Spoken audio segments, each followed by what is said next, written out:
Hello my dear student.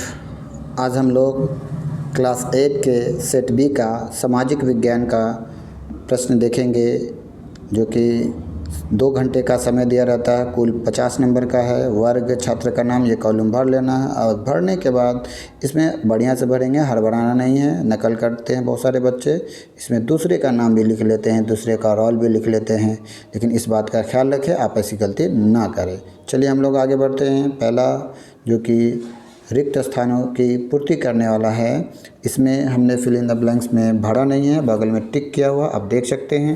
पहला जो क है, क बाफ्टा एकरंगा डैश कपड़े का टुकड़ा होता है तो रेशमी कपड़े का होता है।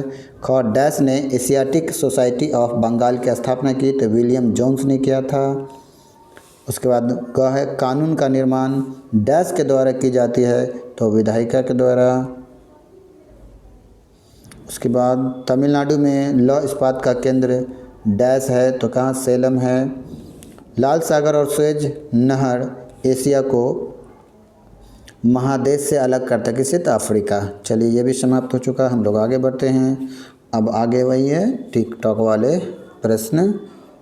सही है तो टिक, गलत है तो क्रॉस। आप देख सकते हैं इसमें क दिख रहा होगा आप लोग को, थोड़ा सा धुंधला है, कोई बात नहीं है, आप लोग का नया आँख है, अच्छे से दिखेगा ज़रूर। भारत में पहला कपड़ा मिल 1818 ईस्वी में कोलकाता में लगाई गई, बिल्कुल सत्य वचन। ख है, 1984 ईस्वी में भारत में एक्सप्रेस वे की शुरुआत की गई, बिल्कुल सत्य वचन। तीसरा है, देसी भाषा प्रेस एक्ट 1878 ईस्वी में लागू किया गया, ये आपके लिए छोड़ दिया गया है, आप लोग कमेंट्स करके ज़रूर बताएं, इसका रिप्लाई हम ज़रूर देंगे। आगे है, प्लासी की लड़ाई में नवाब की सेना की जीत हुई।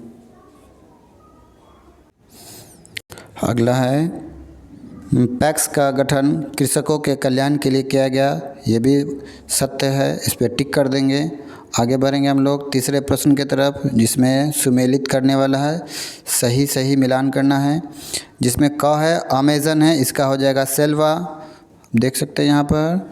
उसके बाद ख दूसरा है, एशिया का उत्तरी भाग टुंड्रा प्रदेश, शिक्षा का अधिकार अधिनियम 2009, कांग्रेस स्थापना दिवस 28 दिसंबर 1885।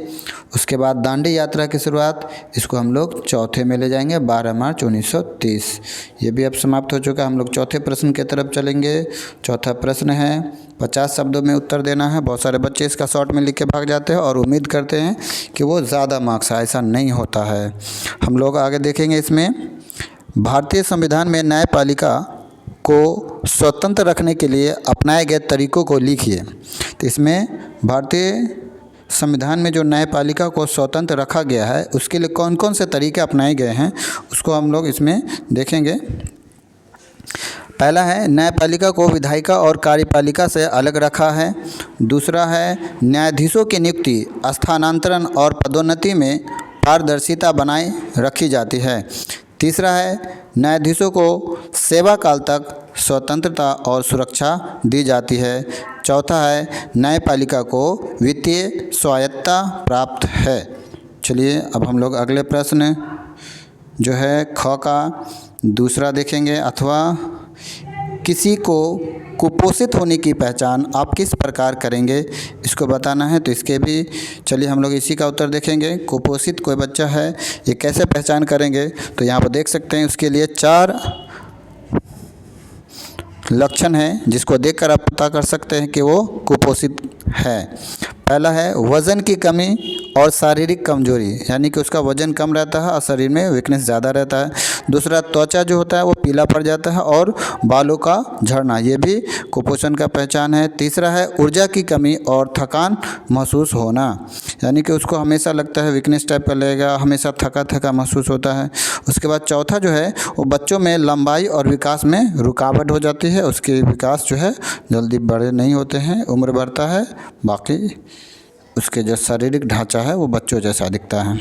पांचवा है, ये मानचित्र बनाने वाला है, आप इस क्वेश्चन को देख लें और इसमें मानचित्र बनाने की प्रैक्टिस कर लें और उसको आपको खुद से बनाना है, मानचित्र इस पर बनाना है। चलिए यहाँ पे आपका वीडियो समाप्त होता है।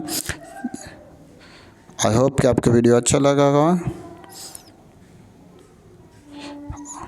आज के लिए थैंक यू, बाय बाय।